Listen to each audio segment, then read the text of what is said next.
Il est 1h du matin, voici l'ambiance. L'ambiance sur le Vieux-Port, tout.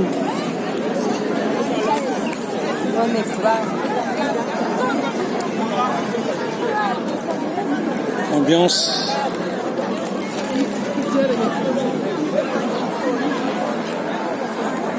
Il y a encore beaucoup d'ambiance sur le Vieux-Port. Bon, j'ai envie de prendre des photos, hein, mais je le fais pas. Voilà, là, j'en ai pris 2-3 comme ça, vite fait. Voilà.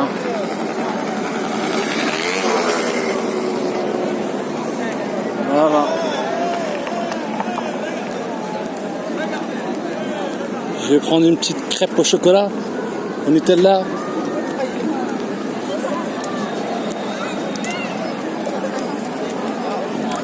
Voilà, ça gigote encore beaucoup. Hein.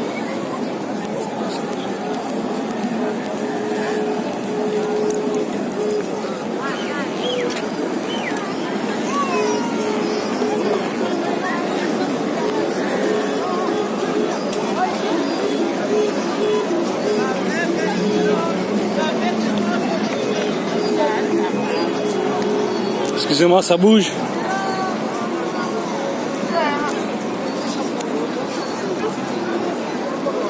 Le miroir, Marseillais,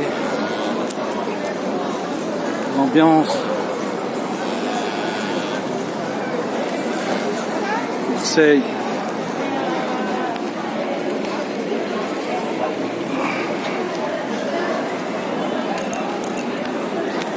Voilà. Moi, j'ai pris beaucoup de photos aujourd'hui.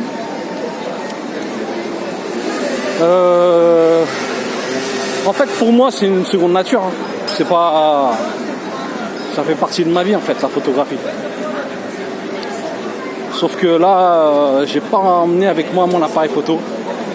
Celui que j'utilise en général pour mes voyages. J'ai pris beaucoup de photos avec mon portable.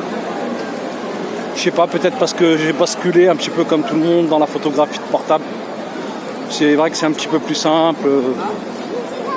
C'est moins, les gens ils sont moins réactifs, ils réagissent moins rapidement, ils se posent moins de questions sur ce qu'on est en train de faire, en train de filmer ou en train de photographier. Donc c'est un petit peu nouveau pour moi, c'est vrai. En général, je fais les deux. En fait, ça dépend. Avec mon appareil photo, je prends des photos un petit peu plus...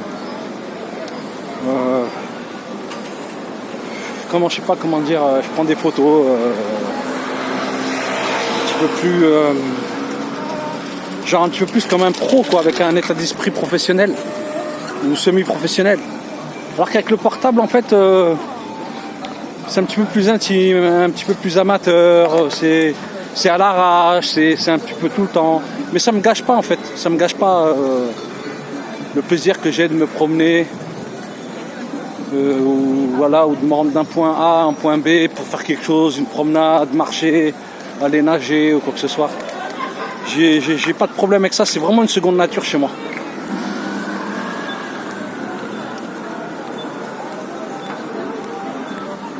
Je vois plein de choses en fait et ça m'aide à voir plein de choses. Je vois plein de choses, je regarde les gens, comment ils se comportent.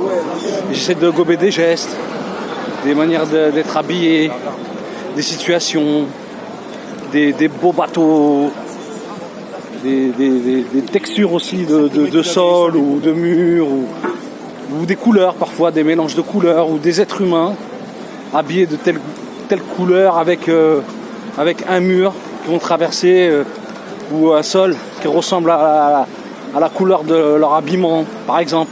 C'est pour illustrer. Voilà, en fait, je regarde tout ça et je regarde tout un peu comme une sculpture, en fait, comme si c'était une sculpture. Voilà.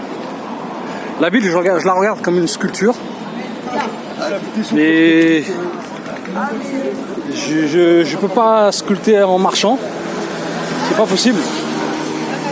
Par contre, photographier en marchant, c'est beaucoup plus simple.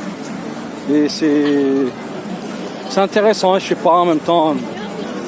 Comme je l'ai déjà dit dans plusieurs vidéos, j'ai l'impression en faisant des photos d'appartenir à l'histoire.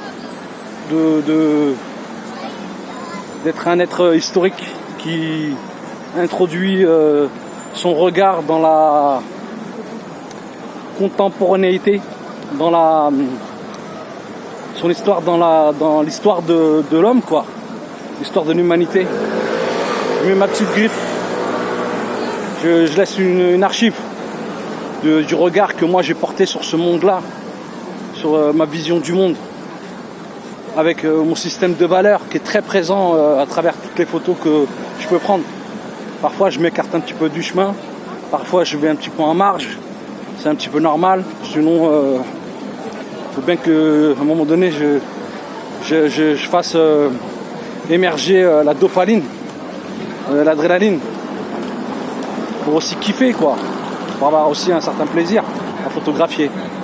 Mais voilà, pour faire de compte, j'ai toujours dit aussi que bientôt je vais arrêter de photographier, parce que je photographierai seulement uniquement quand je partirai en voyage à l'étranger, tout ça, tout. Sinon je vais essayer de regarder les choses avec mes yeux et de photographier avec mes yeux, et c'est tout, quoi. Voilà, comme j'ai pu le dire dans l'autre vidéo pour finir, franchement j'ai fait plein de pays, mais j'ai des milliers et des milliers de photos.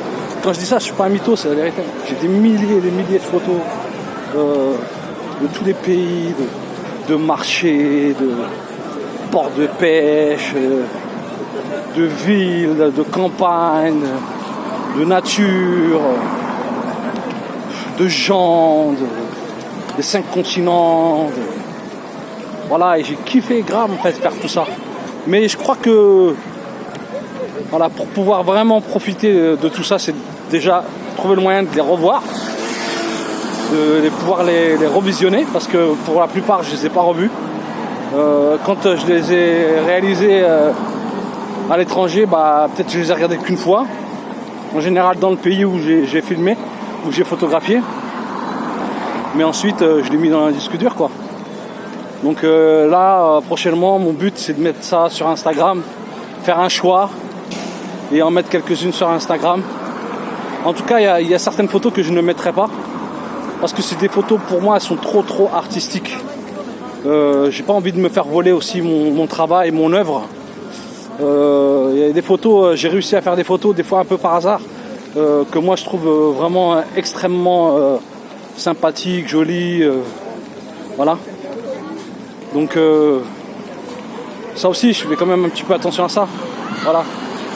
Je suis généreux, je fais beaucoup de cadeaux, mais je vais garder une centaine de photos que je vais pas montrer tout de suite, on verra après, quoi. Je les mettrai vraiment après. Voilà, Hakimo, une longue conversation.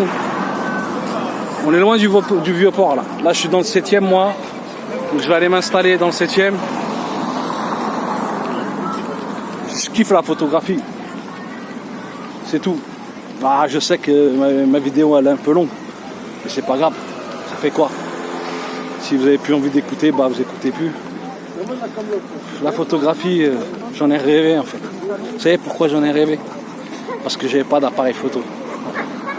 Donc quand je voyais les Chinois, les Japonais, quand j'étais gamin, prendre des photos dans Paris, tout ça et tout, je kiffais. Je me disais, un jour j'espère que j'aurai un appareil photo. Et en fait, je trouvais que j'avais l'impression que c'était inaccessible pour moi, que jamais j'aurais d'appareil photo. Et même quand j'ai eu l'oseille, à un moment donné, je ne m'autorisais pas à m'acheter un appareil photo digne de ce nom. Comme une caméra d'ailleurs. Je ne sais pas pourquoi, et en même temps je sais pourquoi. Mais c'est vrai que le manque, il a créé chez moi quelque chose de particulier par rapport à la photographie. Parce que aussi il y avait personne autour de moi qui en avait. Donc c'est un objet quand même fabuleux quand on le voit de loin en fait. Quand on le voit dans les mains de quelqu'un d'autre,